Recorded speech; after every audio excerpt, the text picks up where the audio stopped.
Welcome to Left Africa.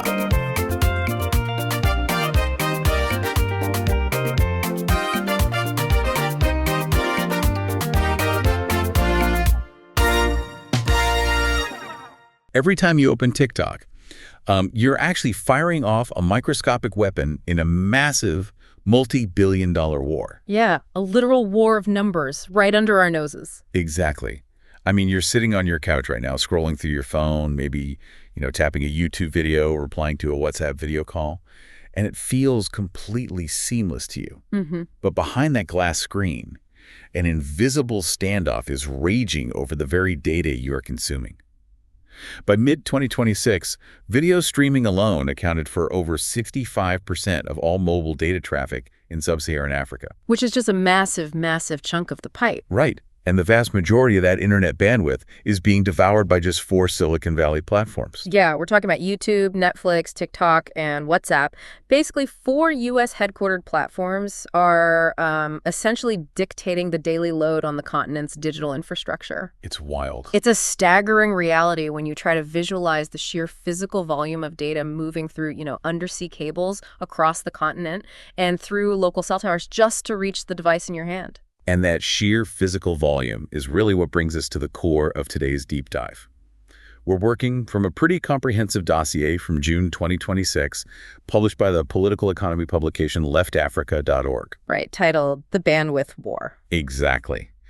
And our mission for this deep dive is to unpack this high-stakes standoff between African telecom giants, specifically Vodacom and MTN and American big tech. Because while this might initially sound like, a dry boardroom dispute over accounting. Yeah, like something you just tune out. Right. But we are going to figure out how this specific battle is going to directly impact how much you pay for your data and what your internet actually looks like day to day. The stakes for you, the listener, really cannot be overstated here. Absolutely not. I mean, the outcome of this clash is going to dictate the resolution of the videos you stream, the actual rand and cent costs of your monthly data bundles, and honestly, the survival of local African digital startups.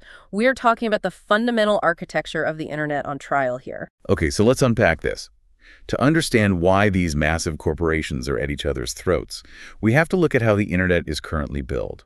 Because, I always assumed that if I pay for my data bundle, the system is settled. Everyone's happy. That's what most people think, yeah.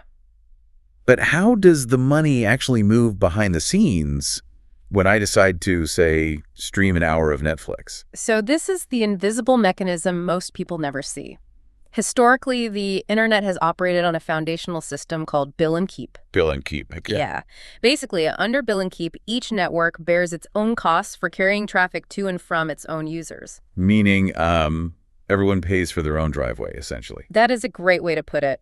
If you're a Vodacom subscriber and you request a YouTube video, Vodacom pays the physical and operational costs to haul that data from where Google handed it off all the way to your phone. So Google isn't chipping in for that last part? Not at all. Under the bill and keep model, Google does not pay Vodacom a single cent to deliver that 4K video over that final, most expensive stretch of the network. And that right there is exactly where the telecom companies are drawing a line in the sand.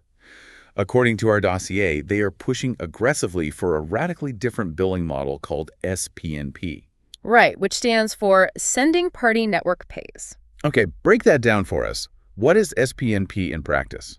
Think of SPNP as a mandatory toll system. Under this proposed model, the content provider, the company actually sending the heavy data, like a Netflix or a Google, would be legally required to pay the terminating network, like MTN or Vodacom, a fee for the bandwidth their specific content consumes. Okay, to put this in perspective, it's as if Vodacom spent billions building this massive, incredibly expensive highway across the country. Right. And now, thousands of enormous heavy delivery trucks from Amazon are using that highway every single day to make billions of dollars in profit. Yep, tearing up the road. Exactly. But the owner of the highway isn't allowed to charge a toll to those specific trucks. They just have to sit there, watch the trucks tear up the asphalt, and keep paying out of their own pocket to fix it. It's a really stark visual. And the sources point out that MTN CEO Ralph Mupita made this exact argument back in March 2026. He highlighted that big tech generates trillions of dollars in market cap riding on the back of infrastructure that telcos paid billions to build. Yeah, he essentially called it a free ride on the last mile. Which, is a formidable argument. The telcos are looking at Silicon Valley's profit margins and asking a very logical question. Which is? Why should African network operators shoulder all the massive capital expenditure of physically building the internet while the tech giants reap all the financial rewards without contributing to the actual delivery costs? But hold on. If this highway toll idea makes so much intuitive sense and, solves a major infrastructure problem, why hasn't the rest of the world already implemented it? That's the million-dollar question. I mean, surely someone in Europe or Asia has tried to force big tech to pay up before 2026. Well, they absolutely have. And the global track record is a massive cautionary tale. Let's look at South Korea, which basically served as the world's live test case for this. Okay, what happened there?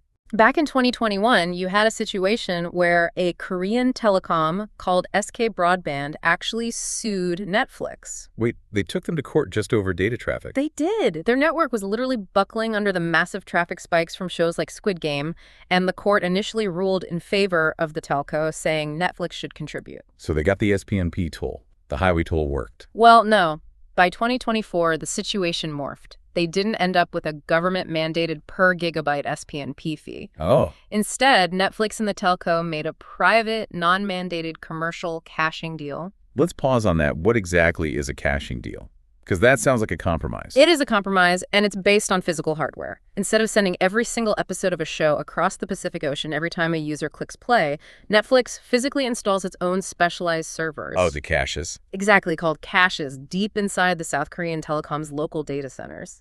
In the middle of the night, when internet traffic is super low, Netflix preloads those servers with all the popular shows. Ah, I see. So the next day, when you hit play, the video is only traveling from a server a few miles away, rather than across the globe. That's brilliant.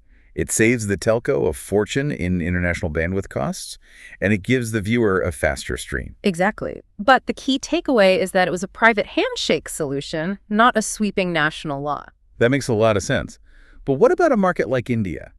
They have a massive digital economy and notoriously tight regulations. Did they try to force big tech to pay? India is actually the prime example of the ideological roadblock that stops SPNP in its tracks. In 2023 and 2024, Indian telcos aggressively lobbied their regulator, the TRAI, to adopt this exact toll system. Yeah. The regulator shelved it completely. Really? Why? The fundamental reason is that India has some of the strictest net neutrality rules on the planet. Net neutrality. Okay. For anyone who needs a quick refresher, that's the foundational principle that all internet traffic must be treated equally. An internet service provider cannot slow down, speed up, or block specific websites, and they shouldn't charge different companies different rates for delivering data. That is the core of it. And that same ideological wall stopped the telcos in Europe as well. They tried it in Europe too. Oh, yeah. European telecom giants lobbied incredibly hard around 2023 and 2024 for what they branded a fair share fee. Sure. It was just SPNP with a better PR spin. But the European Parliament and BEREC, which is the body of European regulators, killed the proposal in late 2024. They argued it was a direct violation of net neutrality. See, I have to push back on the telcos here. Yeah. Because there is a glaring hypocrisy in our source material that we really need to address. Go for it.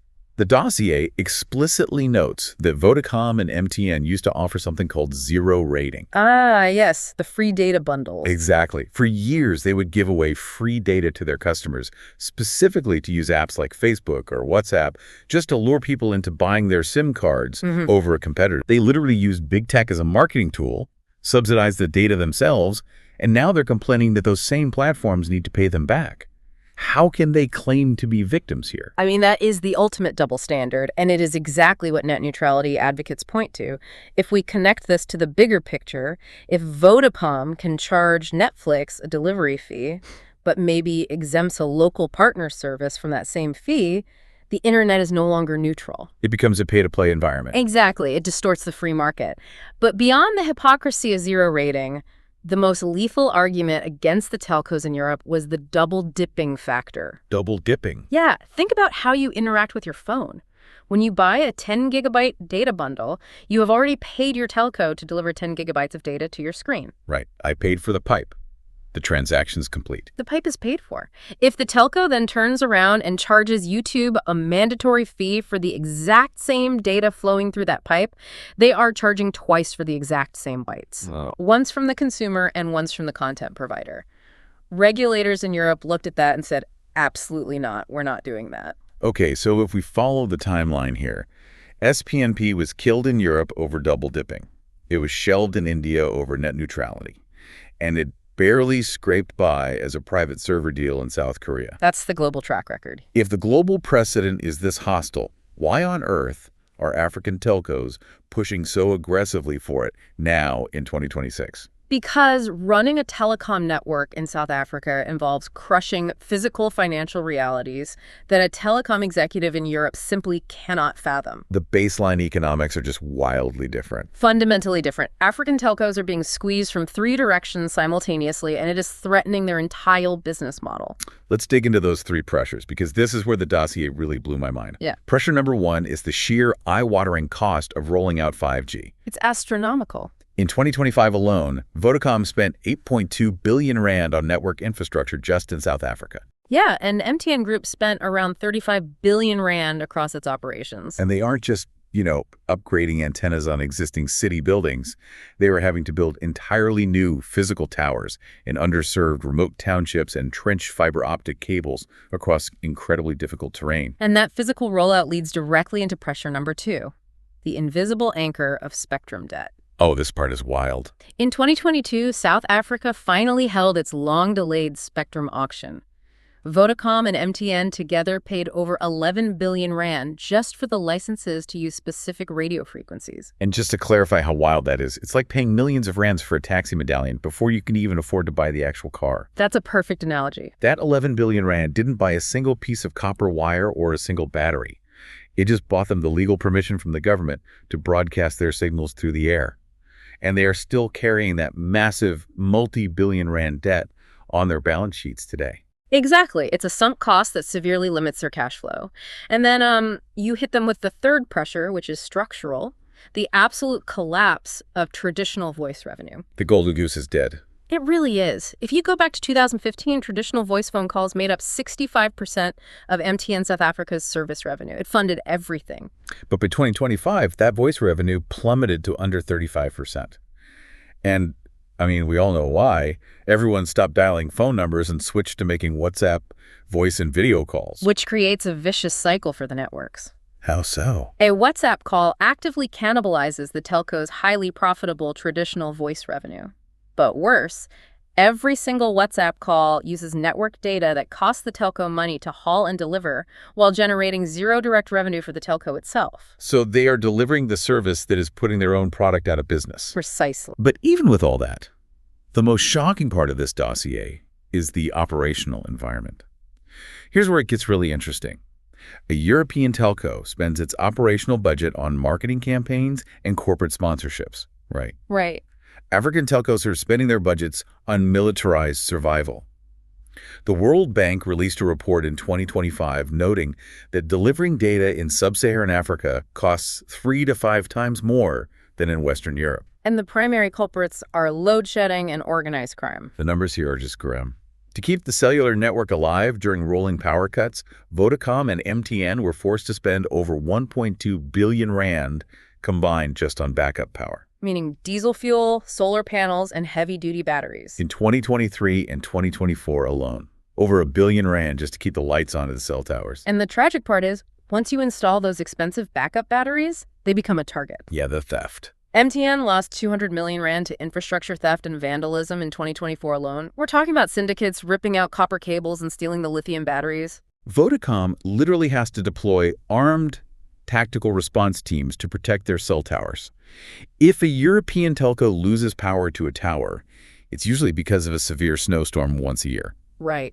In South Africa, it is a daily militarized struggle to keep the signal broadcasting. It is. Okay, so they're carrying exponentially more data driven by Silicon Valley while dealing with stolen batteries, billion rand diesel bills, and massive spectrum debt.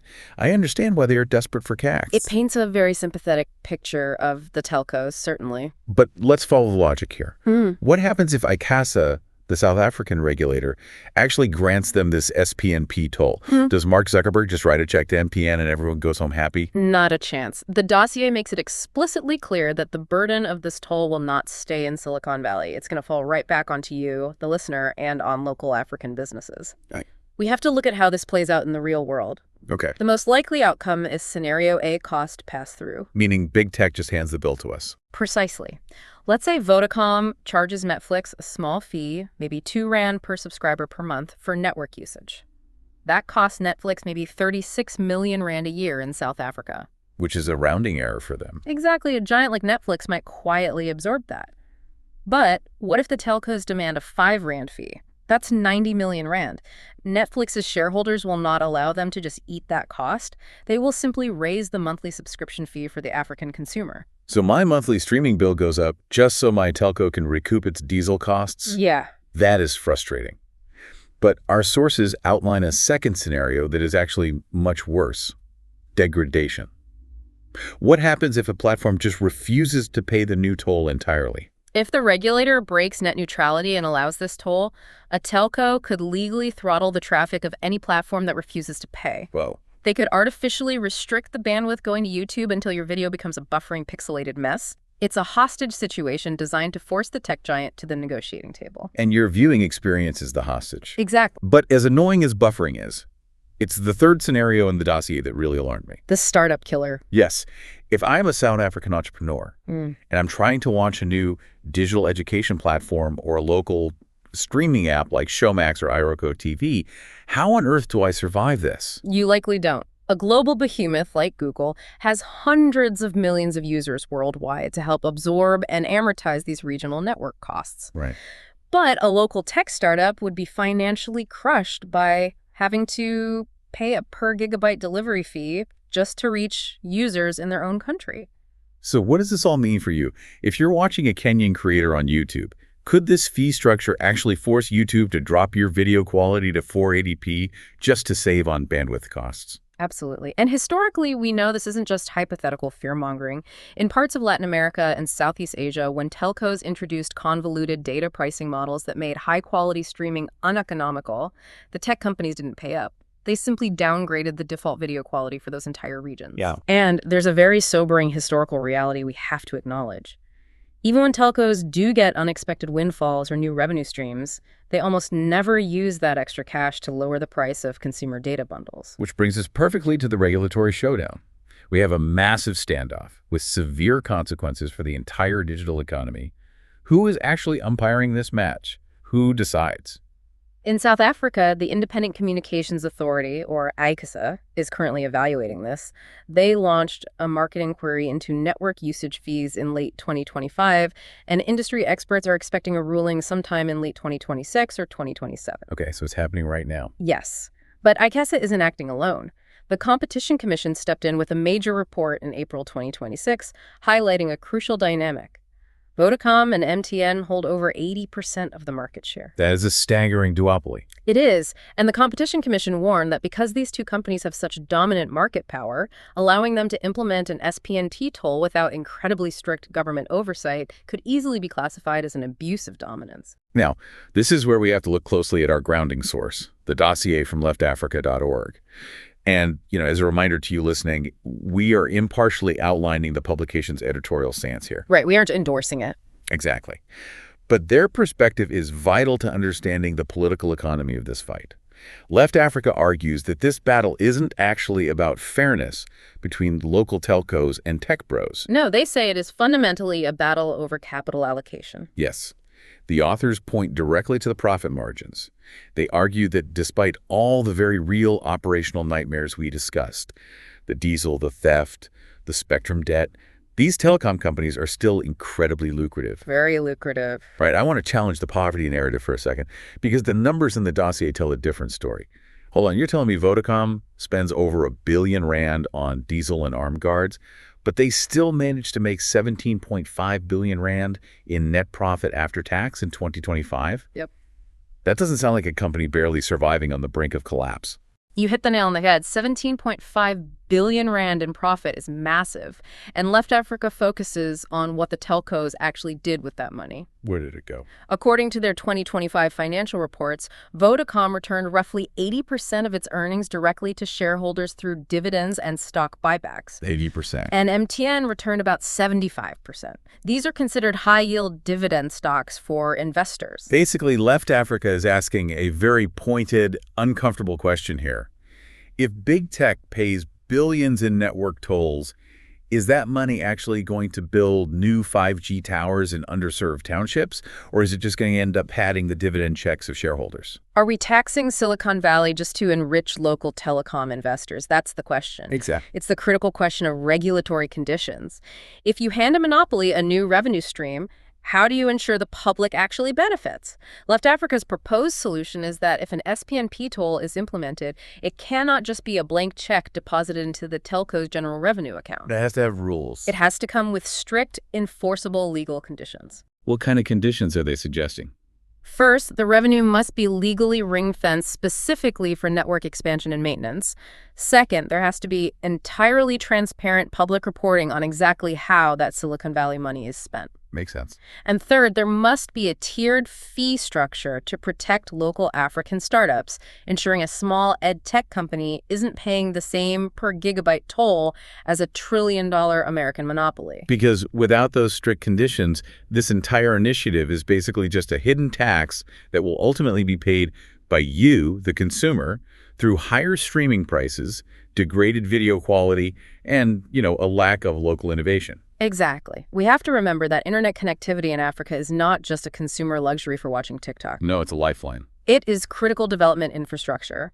We are talking about the primary backbone for modern education, digital healthcare, and mobile finance for over 800 million users. That infrastructure is far too important to be used as a simple bargaining chip in a revenue dispute between billion-dollar corporations.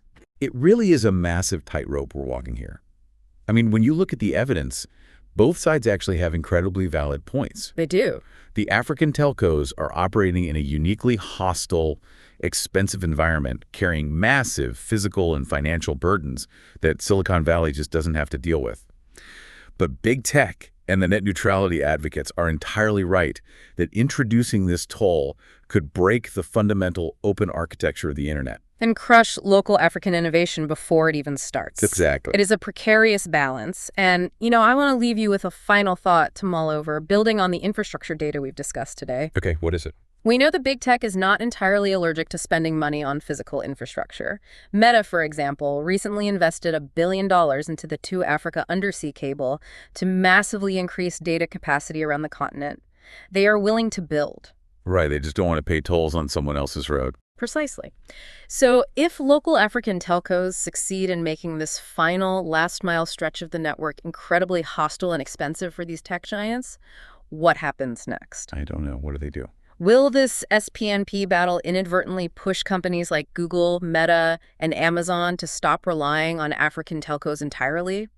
Could we see a future where Silicon Valley bypasses local cell towers altogether and instead invests their billions into their own direct-to-device satellite internet networks? Oh, wow. Effectively cutting Vodacom and MTN out of the equation forever. It's a real possibility. That would completely flip the board. It turns out that invisible magic bringing the video to your couch is a lot more fragile than it looks, and the data tsunami is only getting bigger. Thank you for joining us on this deep dive into the solves behind the bandwidth war. We will see you next time.